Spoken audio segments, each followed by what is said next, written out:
¿sí? Entonces, eso es lo que quiero aclarar.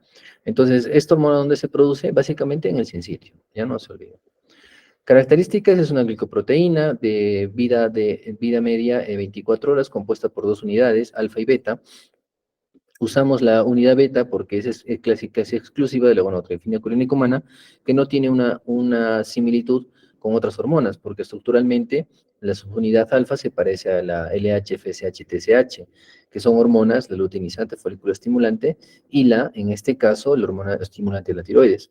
Por eso les decía que cuando hay una similitud a la TSH, pues podría generar, en este caso, cuadros hasta de hipertiroidismo por la subunidad alfa. Pero la beta es específica o casi específica del embarazo. Por eso es que usamos el beta-HCG. Doctor, quiero hacerme un test de embarazo. Quiero saber si estás embarazada. Quiero saber si estoy embarazada. Muy bien, hazte un beta-HCG. Hazte un beta-HCG, porque en sí es HCG, hormona gonotrofina coriónica humana, pero usamos la unidad beta. No se olvide. ¿Ya? La subunidad beta. Muy bien. La síntesis de la cadena alfa y beta se regulan en forma separada con un gran único gen, que es el cromosoma 6, que modifica a la cadena alfa, pero existen 8 genes para la familia de la cadena beta en el cromosoma 19, por eso es que es casi exclusiva, ¿no?, de esta hormonita. La subunidad alfa y beta del HCG se sintetizan en forma de precursores de alto peso molecular, los cuales son, en este caso, clavadas por las endopeptinas microsomales para ser rápidamente liberadas por las células del sincitio trofoblasto. La biosíntesis síntesis de la subunidad beta por el paso límite para la formación de la HCG completa para los sitios celulares de origen. Y la síntesis principalmente, ¿dónde es? ¿Dónde es? ¿Quién lo lee? Sitio trofoblasto, doctor. En el sincitio trofoblasto, o sea, aquí. No se olviden. Listo, muy bien. Entonces aquí también les puse una imagen donde había la formación de trofoblasto por citotrofoblasto y sin sitio, donde veíamos que el citotrofoblasto es el que está alrededor de todo lo que es el blastocisto, y el sincitio trofoblasto es aquel que en este caso genera la secreción del HCG, ¿no es cierto? Sí, del HCG. Acá están los espacios intervellosos y lo que les explicaba el día de ayer, cómo es que el citotrofoblasto a nivel de estas cisternas, estas son las cisternas, o sea, el citotrofoblasto, o el sincitio trofoblasto engloba a los vasos sanguíneos por el área periférica, pero no están en contacto, y tiene que robar todo de esos vasos. Y las cisternas son esos espacios donde ocurren los intercambios, ¿sí? Los transportes. Ya, muy bien. Aquí también creo que puse una... Ah, ya, era para un repaso. Dijimos de que una vez que el huevo cigoto está fecundado, pues se forma la proliferación celular, las blástulas, que son las células hijas ya de la primera división celular, y estas blástulas llegan a formar lo que es la mórula, que en este caso está formada por 15 a 18 células en promedio, que forman esa estructura que parece un racimo de uvas, por eso se llama mórula, y posteriormente estas células se van especializando para formar dos espacios, en este caso el trofoblasto y el embrioblasto, ¿no es cierto? Trofo alrededor y embrio, trofos, células tróficas que se mueven, y embrioblasto que van a formar el embrión. Acá está, trofoblasto, embrioblasto y la cavidad del blastocisto. Y el blastocisto es la unidad, o vale decir la estructura, la cual se implanta en la cavidad uterina, ¿no es cierto? Muy bien. La regulación de la biosíntesis de la subunidad de la HCG, pues la cantidad de RNA mensajero para la síntesis de alfa-beta, la HCG en el sincitio trofoblasto, es mayor durante el primer trimestre. Es un buen marcador para fetos normales. Los genes para la unidad alfa-beta se expresan antes diferenciados que completan el trofoblasto del sincitio y sincitio trofoblasto. Doctor, ¿es un buen marcador? Claro, porque si tú tienes un HCG muy elevado, muy elevado, te trae problemas como son en una patología que vamos a hablar más adelante que se llama enfermedad trofoblástica o embarazo molar, que cuando encontramos el HCG muy alto, esto ya es patológico, ¿no es cierto? Que va adelantando diríamos de que probablemente ni se ha formado el bebé, o en su defecto se formó parcialmente el bebé, o se formó el bebé, pero la estructura citotrofoblástica, o ese sitio trofoblasto prolifera en gran medida o en gran cantidad, que terminan, que hacen que, o no permiten que el bebé se siga formando, creciendo y termina muriendo. Eso es el embarazo molar, eso es un adelanto. La concentración de HCG en suero y en orina. La HCG intacta es detectable en el plasma aproximadamente desde 7 días y medio a 9 días y medio después del pico secretor del LH. De la mitad del ciclo que precede a la ovulación, por lo que es posible que el HCG ingrese a la circulación materna en el momento del implante del blastocisto. Pues les decía, dentro de la literatura dice que incluso desde el momento que se implanta el blastocisto ya está empezando el citotrofoblasto o el sincitiotrofoblasto a agarrarse de la pared uterina, como les dije el ejemplo en clase, que es un pegaloco, que si no empieza a pegarse o no se agarra bien, se cae. Entonces, este sincitiotrofoblasto ya empieza a producir HCG, donde incluso en teoría en las primeras 8 horas ya son detectables en sangre. Doctor, ¿y haríamos eso en todas las pacientes? Pues que en 8 horas ya sabes si está embarazada o no.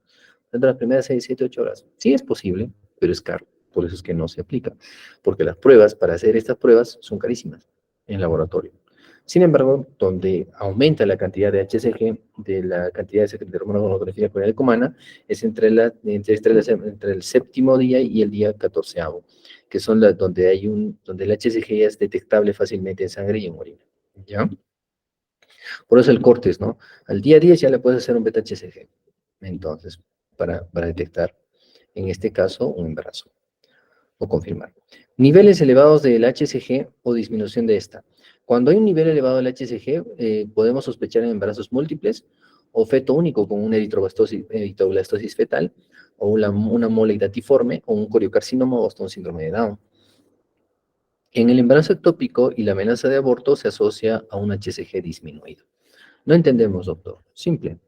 Si este embarazo no se implantó en la cavidad uterina, quiere decir que no tiene es como decirte que pretendas plantar o poner tu rosita en un buen terreno que es una macetita con tierra negra, o quieras plantar tu plantita en pura piedras, vale decir, en grava. Esas piedritas estamos los acuarios. Entonces, si es tierra negra, obviamente la raíz va a proliferar. Pero si son piedritas de grava, no va a proliferar. A eso se refiere. Que si la implantación es en cavidad uterina, el sincitio trofoblasto va a proliferar rápido y va a liberar HCG. Pero si no hay un buen terreno, este sincitio trofoblasto va a proliferar como pueda, pero la secreción o la producción de HCG va a ser mucho menor. Y eso es lo que pasa en los embarazos ectópicos. Clínicamente nosotros decimos que si es un embarazo en cavidad uterina, el valor del HCG tiene que duplicar su valor en las primeras 48 horas. ¿Sí? En las primeras 24 o 48 horas. Generalmente usamos las 48 horas. Si en las primeras 24 o 48 horas duplica su valor, el HCG quiere decir que está creciendo, pues el sincitio trofoblasto, y por ende está progresando este embarazo.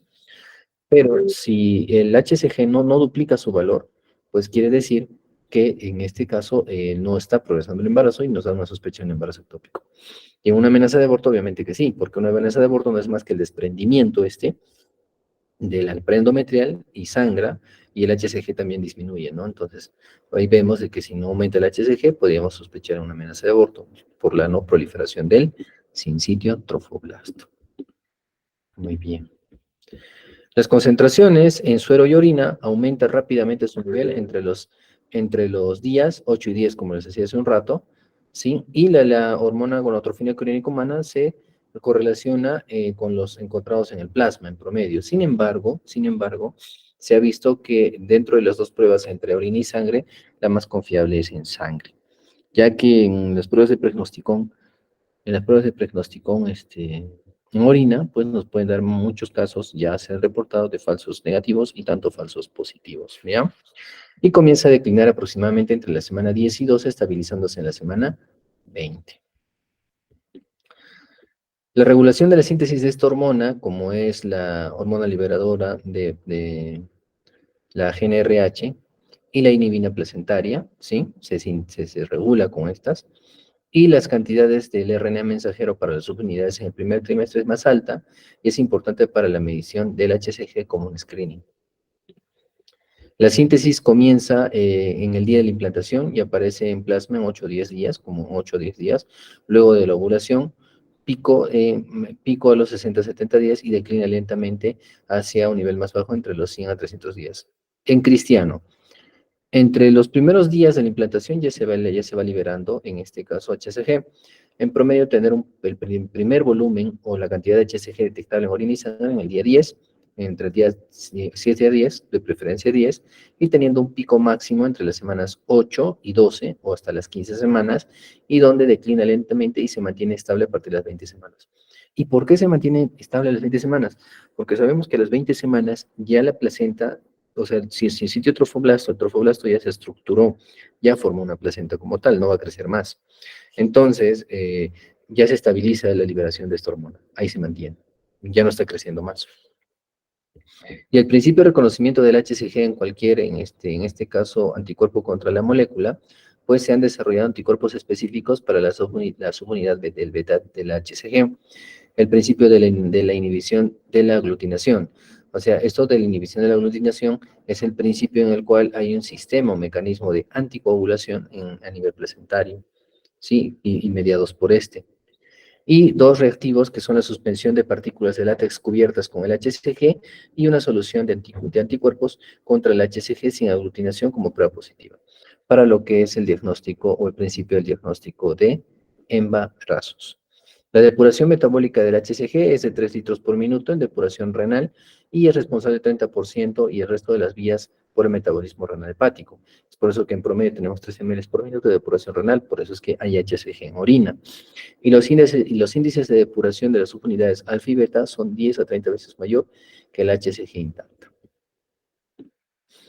Funciones biológicas son rescate del cuerpo lúteo, cuando les preguntaba quién luteiniza a la cápsula, al capuchón del folículo roto, cuando ya ovula la mujer, pues la HCG es la encargada de luteinizar, y es la importante que rescata el cuerpo lúteo, lo luteiniza.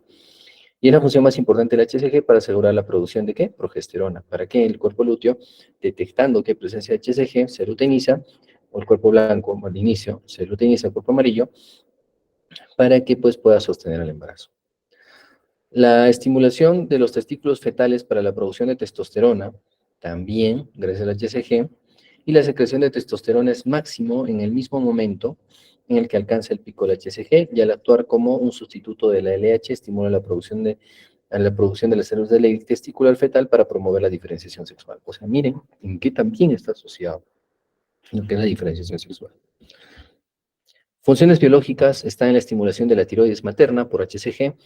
En mujeres con neoplasias trofoblásticas aparecen manifestaciones bioquímicas clínicas de hipertiroidismo, al ser la HCG un análogo de la TSH. ¿En qué cadena? Alfa, ¿se acuerdan?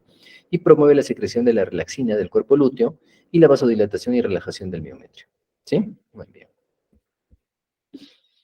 Listo, la gonotrofina coriónica humana. Ahora vamos al lactógeno placentario. ¿Sí? ¿Hasta acá me escuchan? Sí, doctor. Sí, doctor.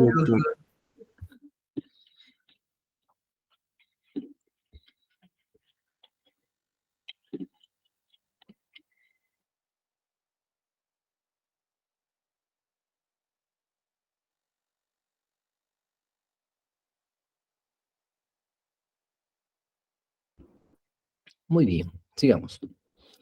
Lactógeno placentario tiene una actividad similar a la prolactina de la placenta humana, ¿sí?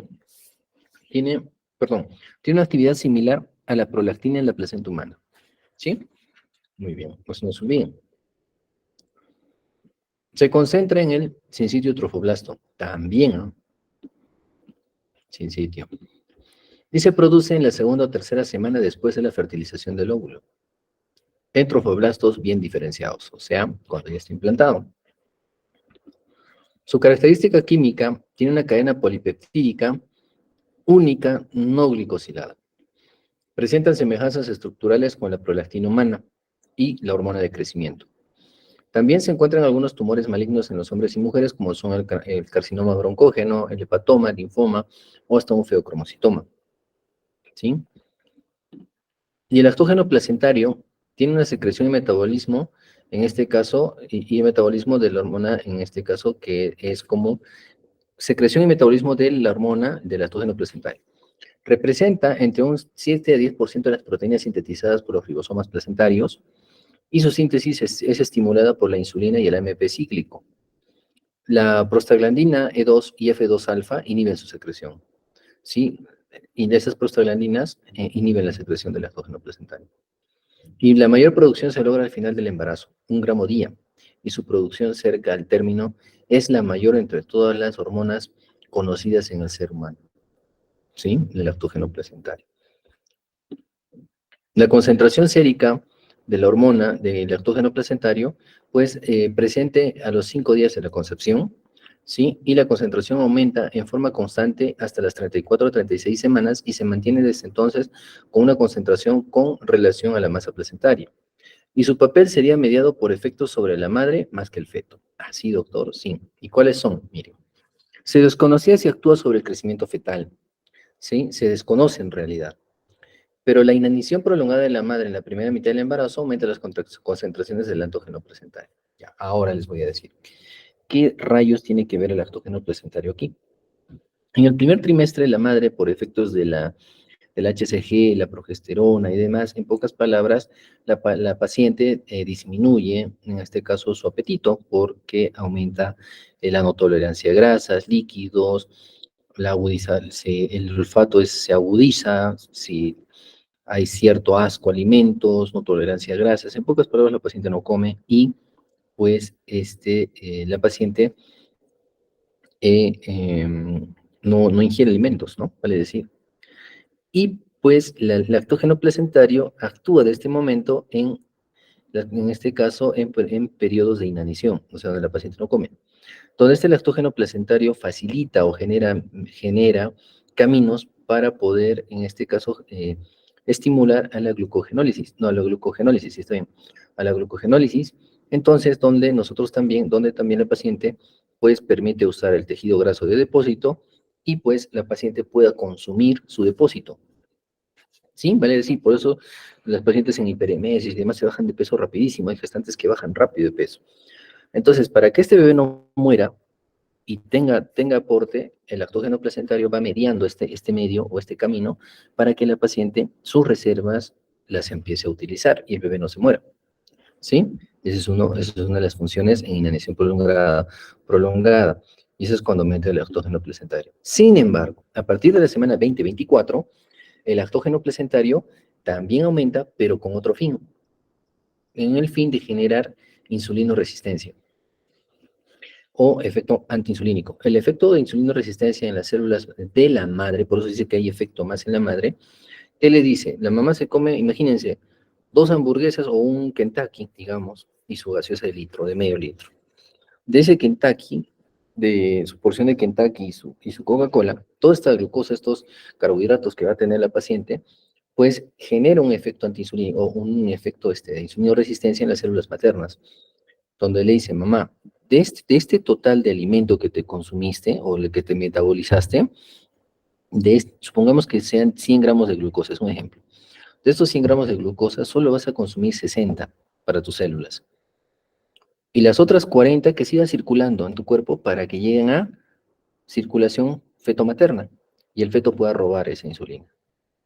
Porque si no, o puede robar esa glucosa. Porque si no, ¿de qué va a vivir este bebé? Porque sabemos que nuestras células viven de glucosa y oxígeno. Entonces, este efecto antiinsulínico, en este caso, conduce a que la insulina favorezca, favoreciendo la síntesis proteica y proporciona fuente de, en este caso, aminoácidos también hacia el feto. ¿En sí? Entonces, como hay insulinoresistencia, le conduce a un aumento de insulina, en este caso también a la madre, porque la insulina va a tener que aumentar, viendo que la mamá tiene una insulinoresistencia. Pero la finalidad, ¿cuál es? De que pues llegue la insulina, no se llegue a consumir todo este glucosa en el torrente sanguíneo materno. Y la lipólisis, como les dije, que es aumento de los ácidos grasos libres circulantes, ¿sí? Como fuente de energía para la madre y para el feto.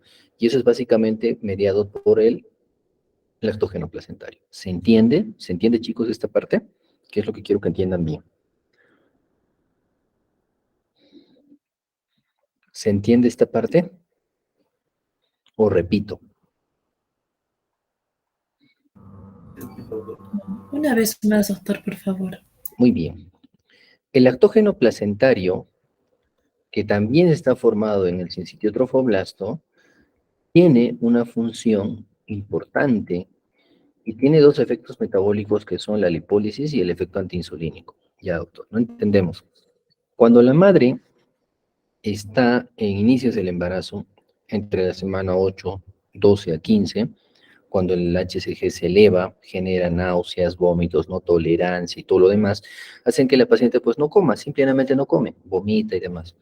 Entonces, ¿de dónde saca la madre todas sus reservas para que pues pueda vivir ella y no se muera por inanición y menos su bebé? Por un efecto de lipólisis y glucogenólisis. Y esta lipólisis, en este caso, pues va a permitir obtener glucosa por medios alternos para que no se muera. Y esta glucosa, o esta glucosa que no sea consumida también por la madre en su total porcentaje, pues el lactógeno placentario genera un efecto de resistencia a la insulina. ¿Sí? Para que las células maternas no se coman pues toda la glucosa en torrente sanguíneo. Dejen por lo menos del 100% un 60% consume ella y el 40% deja al feto para que llegue al torrente sanguíneo en la circulación feto-materna, o vale decir útero-placentaria, y el feto pueda robar esa insulina para él. A eso se refiere. ¿Sí? Y en animales que en este caso prepara el lactógeno placentario, las glándulas mamarias para la lactancia, como en nuestro caso, ¿no? Muy bien.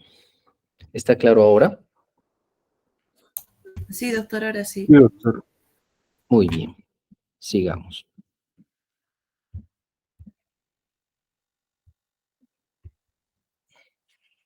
Sigamos. Muy bien. Ya hicimos esto. Estrógenos. Se sintetizan también en el sitio trofoblasto. ¿Sí?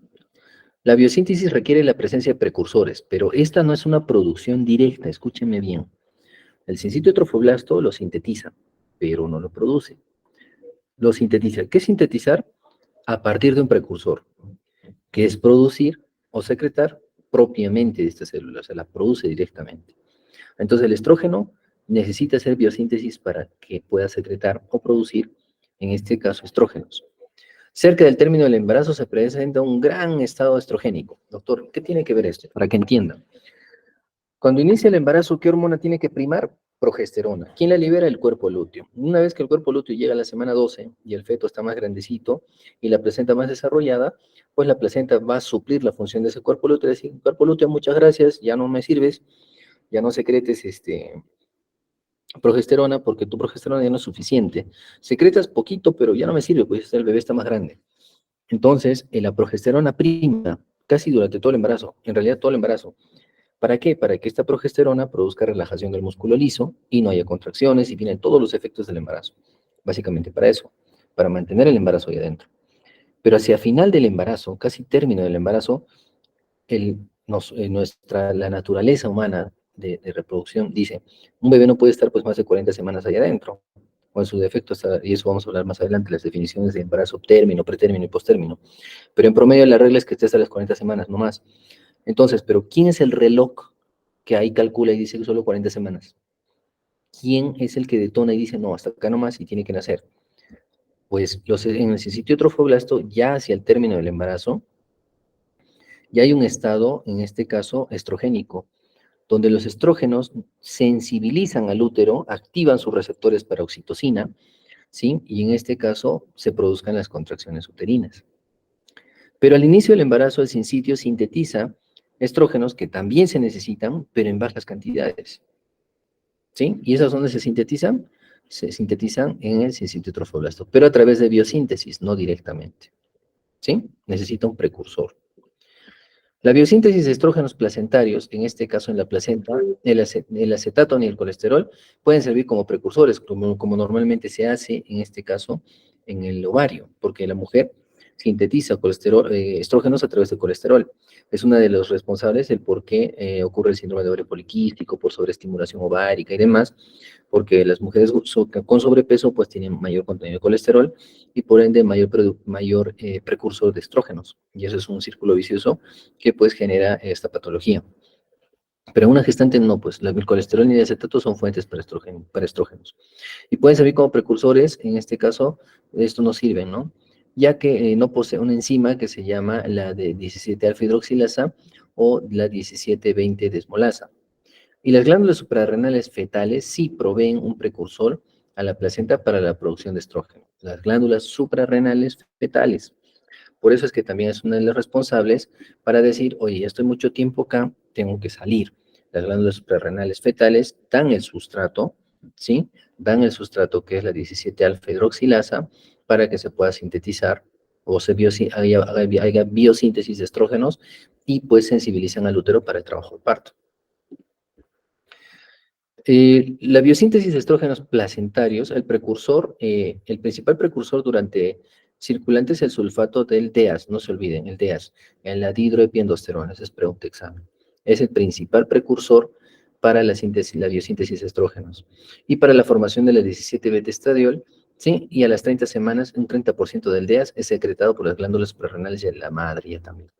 Recuerdan que el principal precursor a inicio era fetal, pero el principal precursor también para que haya síntesis del DEAS, de la dihidroepiandrosterona, en este caso es a través de la glándula suprarrenal materna, que es convertido en el 17-beta-estradiol, ¿no? Que es el principal precursor de estrógenos. La enzima aromatasa placentaria, la formación de la dihidroepiandrosterona secretada por la glándula suprarrenal materna a partir del androstendión es catalizado por el complejo enzimático aromatasa que abarca un citocromo P450 monoxidasa específico, que está ubicada también en el sitio trofoblasto, ¿ya? Convertir, en este caso, el DEAS a partir de la androstendiona. Y también se encuentra en otros tejidos como en el ovario, tejido adiposo, células de Sertoli, Leydig, el cerebro, hígado fetal y en algunas células.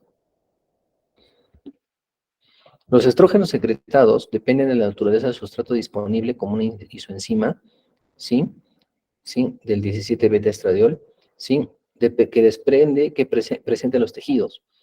Y en la placenta el 17-beta-estradiol, en este caso es uno de los productos estrogénicos secretados, pero además la 16-alfa-hidroxiandrostendiona es convertida en 16-alfa-hidroxisterona, la cual es convertida a estriol antes de la secreción por el trofoblasto. Conclusión, estrógenos sin sitio trofoblasto, pero necesita un precursor. ¿Cuál es? El DEAS. El DEAS, la dihidroepiandrosterona, que está secretada por la madre en las glándulas suprarrenales maternas, y en este caso también por el feto, que en este caso puede realizarlo a través de sus glándulas suprarrenales que proveen, en este caso, una enzima esteroide que es la 17-alfa-hidroxilasa. Pregunta, la 17-alfa-hidroxilasa secretada para producir estrógeno a nivel del sitio trofoblasto es dependiente de A, glándulas suprarrenales fetales o maternas. Fetales. Pregunta, el sustrato para la síntesis de estrógenos a niveles en sitio trofoblasto placentario para que produzcan las glándulas suprarrenales maternas es dependiente de A, 17-alfa-hidroxilasa o B, DEAS. ¿Cuál sería la respuesta? ¿Cuál sería la respuesta? No me asusten, ¿ah? ¿Cuál? ¿17-alfa-hidroxilasa o dihidroepiandrosterona? Dihidroepiandrosterona. El DEAS, si les estoy leyendo acá. El DEAS es el precursor materno y la 17-alfa-hidroxilasa es el precursor fetal. No se olviden, cuidado que caigan ahí. Muy bien, hasta acá estamos bien. Metabolismo. Las glándulas suprarrenales maternas no producen cantidad suficiente de DEAS durante el embarazo y son las suprarrenales fetales las que presentan una fuente más significativa de precursores de estrógenos placentarios. Y esto explica por qué cuanto el feto más maduro, más producción de estrógenos fetales o precursores con la 17-alfa-hidroxilasa, donde dicen más estrógenos sensibilizan al útero, trabajo y parto. Esa es la explicación. Cerca al término del embarazo, la fuente del precursor es la fuente, el feto es la fuente de un 90% de precursor de estriol placentario. La corteza suprarrenal es el órgano de mayor tamaño en el feto al término del embarazo. Por eso es que la glándula suprarrenal es grandota, porque está produciendo o está ayudando a producir, gracias a la 17-alfa-hidroxilasa, mayor cantidad de estrógenos. Para que le digan, sensibilicen ese útero, ya tenemos que salir, ya tenemos que nacer. Y el colesterol plasmático fetal representa el principal precursor de la síntesis de esteroides fetales. El colesterol para el feto. Muy bien. Acá, no los quiero confundir más. Y acá. Listo. Las alteraciones en la producción de estrógenos placentarios pueden generar muerte fetal, como son anencefalia fetal por falta de adenocorticotropina, por lo que no existe el DEAS, no hay dihidroepiandrosterona. Hay hipoplasia suprarrenal fetal, o sea, si yo veo estrógenos bajos, es también una fuente de estudio para ver, en este caso, hipoplasia suprarrenal, es un marcador, ¿no? Por ausencia de precursores, ¿no? Que en el cromosoma 19. Alteración en la producción de estrógenos placentarios. Carencia de sulfatasa placentaria que impide la hidrólisis de los sulfatos esteroides en el cromosoma 19. Carencia de aromatasa en fetos de sexo masculino, o sea, si hay carencia de aromatasas. Síndrome de Down por formación inadecuada de esteroides en el cromosoma 19. Deficiencia de biosíntesis de los LDLs en el colesterol fetal y eritrobastosis fetal, como en este caso, sí, como estudio. Si veo estrógenos bajos. Y alteración de la producción de los estrógenos placentarios es por la disminución de la utilización de los LDLs en la glándula suprarrenal fetal y por muerte fetal o diabetes severa. Y las condiciones maternas que afectan la formación de estrógenos de la placenta, con tratamientos con glucocorticoides por inhibición de la producción de la adenocorticotropina materna y fetal, con menor producción de precursores de la formación del DEAS. ¿Sí? Entonces, hay una disfunción de la glándula suprarrenal materna y puede ser secundaria a qué patologías. Enfermedad de Addison, muy relacionado a todo esto, tumores de ovario maternos productores de andrógenos, enfermedad renal materna, trastornos hipertensivos, diabetes en la madre, por disminución del flujo uteroplacentario, enfermedad trofoblástica, neoplásica, ya que existe una fuente fetal de esteroides. Todo esto relaciona a estas patologías, cuando hay una alteración en la producción de estrógenos también, ¿ya? Muy bien. Progesterona. La progesterona se sintetiza después de la semana 6, de la sexta semana de embarazo, y la producción ovárica de progesterona es escasa, ¿sí? Estamos hablando de la producción de progesterona ovárica. ¿Qué te está diciendo en el lúteo, no es cierto? Porque el lúteo es quien produce progesterona. En el embarazo normal se observa un aumento gradual de los niveles plasmáticos de progesterona, que acompaña un aumento de los niveles de estriol y estradiol, ¿ya? O sea, de también estrógenos.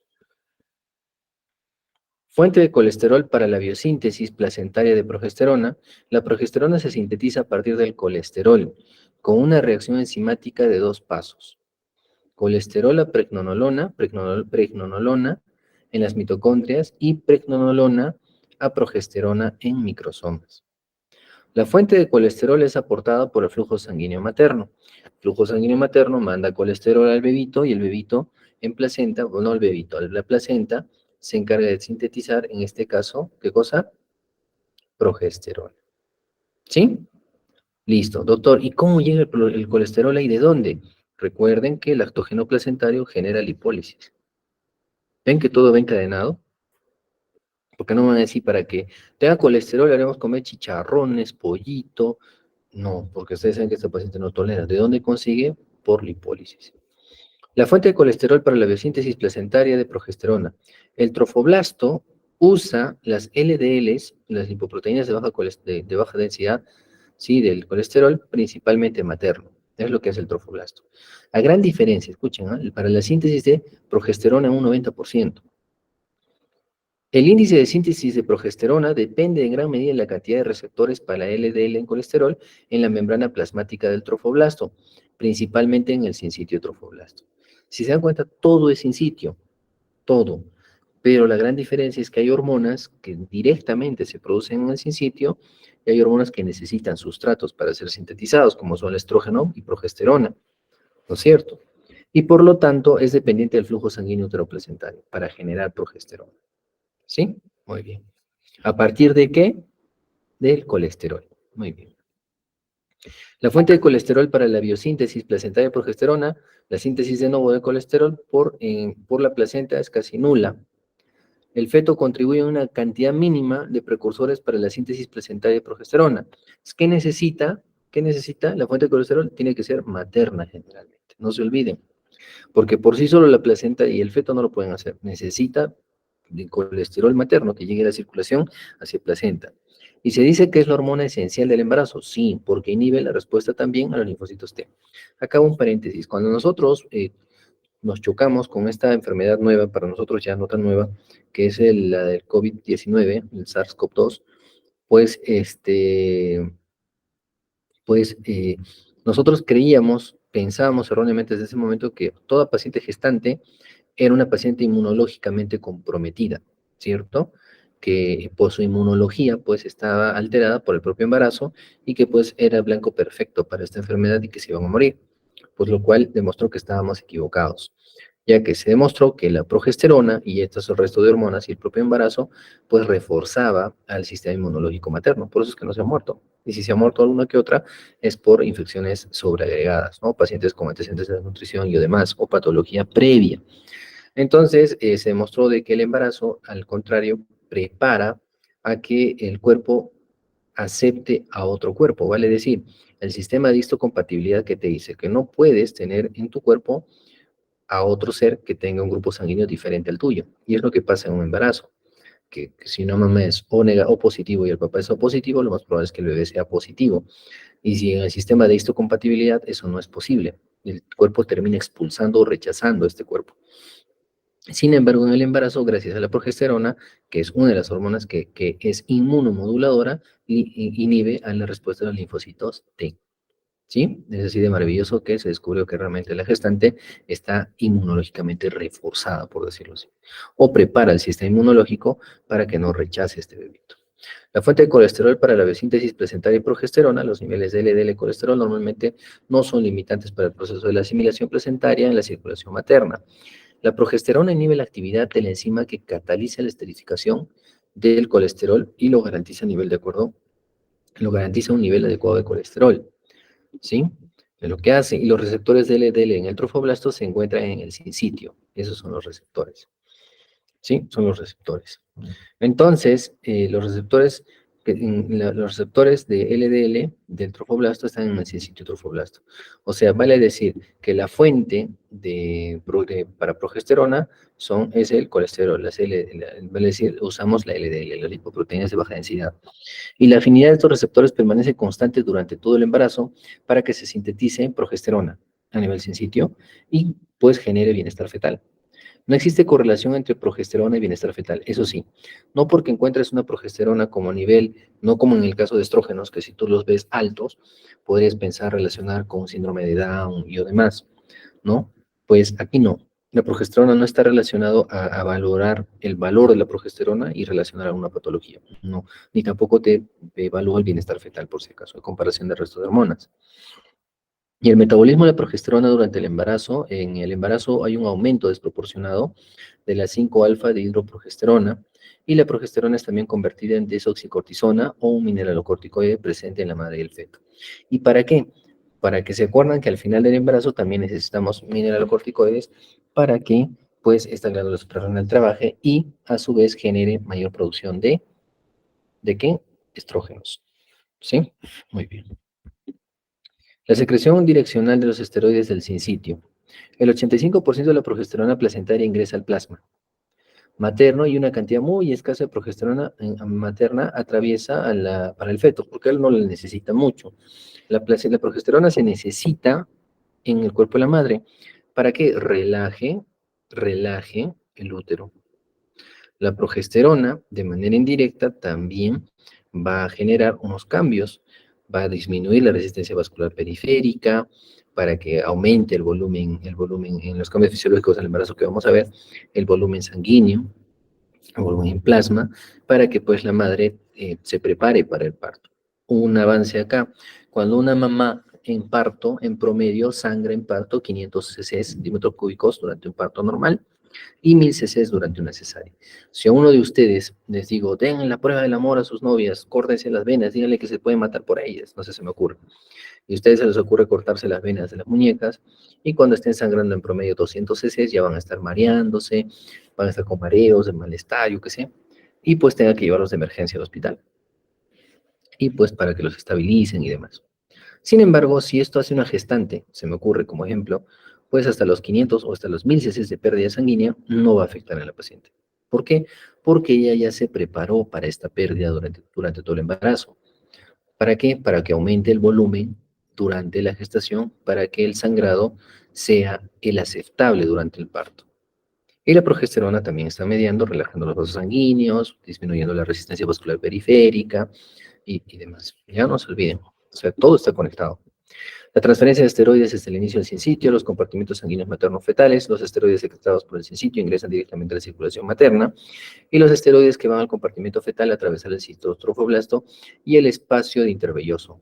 Luego deben atravesar la pared de los capilares fetales para llegar a la sangre fetal. Pero pasa casi nada, porque más nos importa que llegue a la madre. Transferencia de esteroides desde el sincitio a los compartimentos sanguíneos maternos y fetales, y el resultado neto es la entrada significativamente de esteroides a la madre. Otras hormonas proteicas de la placenta humana. Otras que tienen, en este caso, va a sonar mal, menos importancia, pero tienen que saberlas. Que no las voy a preguntar porque las 4 primeras son las que me importan, pero tienen que saberlas. Hormona adenocorticótropa, ¿sí? O coriónica, que tiene un papel fisiológico, no pasa, la madre, no pasa de la madre al feto, y se origina por la propia se origina de la propia melanocortina, que es una tirotrofina coriónica. No sabemos cuál es su función actualmente, pero sí, ahí esa hormona existe también, que se sintetiza a nivel de placenta. La relaxina, que es una estructura igual que la insulina y el factor de crecimiento nervioso, que actúa sobre el músculo liso miometrial, relajando el músculo del útero. Porque esta relaxina también se produce a nivel ovárico, ¿eh? Cuando hablamos para la ovulación, también se produce relaxina. Y pues también así como actúa la progesterona, pues se liga a la relaxina para que también el músculo miometrial del útero se relaje, llevando al útero a una fase de quiescencia, que no haya contracción y termina expulsando al bebé. Tenemos la adenocorticotrofina coriónica, la tirotrofina coriónica, ¿sí? Que en el embarazo humano, en el trofoblasto neoplásicos de la mola o del coriocarcinoma, se producen tirotrofinas, por lo que es atribuible en este caso al aumento del HCG. La tirotrofina coriónica aumentada en el caso de trofoblastos neoplásicos, como es en el caso del embarazo molar y demás, son pacientes que vomitan harto. Cuando hablamos de embarazo molar, pero está embarazada, pero vomita harto. Le haces ecografía, no hay bebé, pura placenta. Ah, entonces me acuerdo de que el HCG tiene una cadena alfa muy parecida a la TSH y que va muy asociado con lo que es hipertiroidismo. Y la tirotrofina coriónica también se eleva en lo que es la mola hidatiforme, que es un tipo de, en este caso, el coriocarcinoma, que es un tipo de cáncer, un tipo de una neoplasia placentaria. ¿Sí? Y vamos adelantándonos a eso.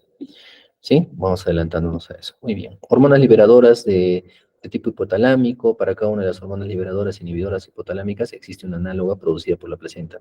Ah, sí, doctor. Sí, y también hay una hormona liberadora de gonadotrofinas. O sea que también la placenta puede producir una hormona análoga arriba, sí, una hormona análoga a la TSH, FSH, LH. O sea, imagínense todo lo que hace la placenta. O sea, por eso sí es un órgano complejo. Y se encuentra en el citrofoblasto, pero no en el citiotrofoblasto, esas hormonas liberadoras, que si alguna vez alguien le pregunta, ¿hormonas liberadoras o hormonas análogas producidas a nivel hipotalámico? ¿Sí? ¿Existen análogas? Sí, sí. ¿Y dónde están en el citotrofoblasto? Alguien mencionaba, ¿en el deciduo o en el endometrio se produce prolactina? Sí, porque son hormonas análogas al hipotálamo. ¿Y dónde se produce la prolactina? ¿Dónde se produce la prolactina? ¿Quién me dice?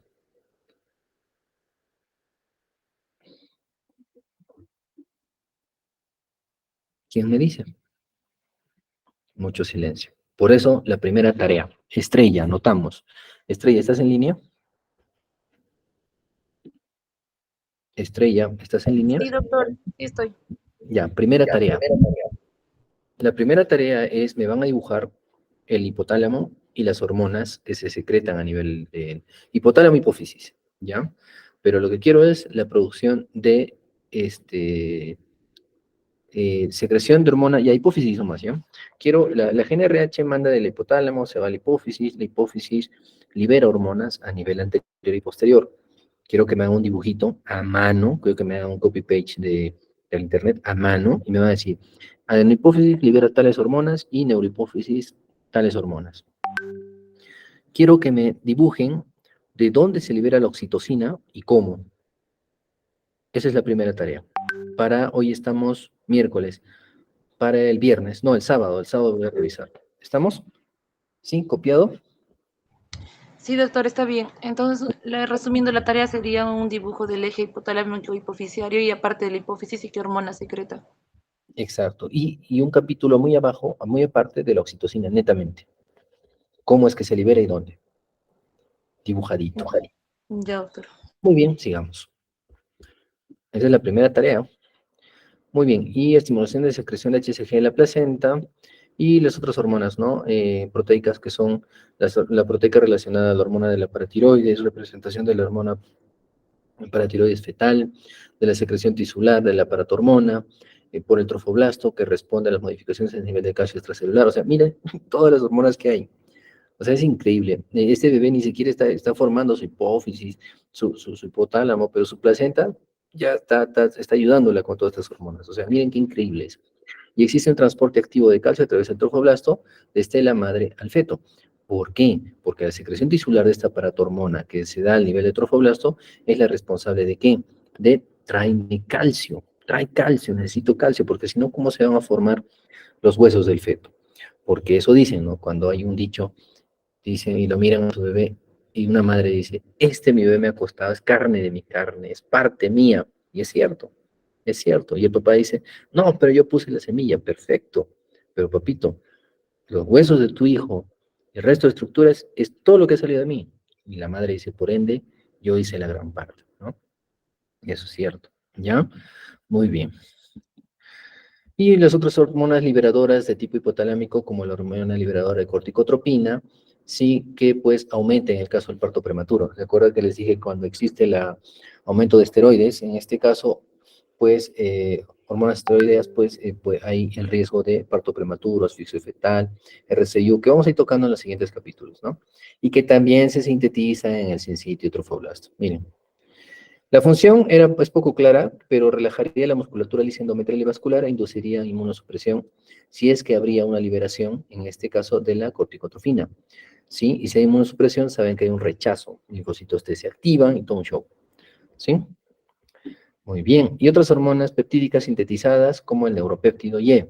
En este caso, el péptido de 36 aminoácidos en altas concentraciones de potasio estimulan su liberación. Y muy distribuido en el cerebro y neuronas simpáticas que inervan a los sistemas, en este caso ventriculares, respiratorios, genitourinario, gastrointestinal, y pues que también, en este caso, están relacionadas a la inhibina. Y actúa inhibiendo la producción de FSH, folículo estimulante. ¿Sí? Por la hipófisis impidiendo la ovulación en el embarazo. Claro, si hay en la elevación del neuropéptido Y, hay inhibición de la folícula estimulante y no hay ovulación y por ende no hay embarazo. ¿Y para qué va a ovular? Pues si está embarazada. Es un efecto, es un, ¿cómo se dice? Es un efecto gatillo, no efecto gatillo, efecto se me fue el término. Es un efecto en el cual pues nos genera y nos asegura de que esta paciente no se vuelva a embarazar. ¿Sí? Muy bien. Otras hormonas peptídicas sintetizadas en la placenta está la activina y está presente en la sangre del cordón umbilical. Después de que se inicie el trabajo de parto, el péptido atrae al natriurético. Actúa induciendo a la natriuresis para que el bebé genere, en este caso, actuando induciendo a la natriuresis, diuresis y relajación vascular y uterina en este caso. ¿Ya? Muy bien, todo esto está en su libro y es un resumen. Listo, chicos. Se ha resumido lo más que se puede.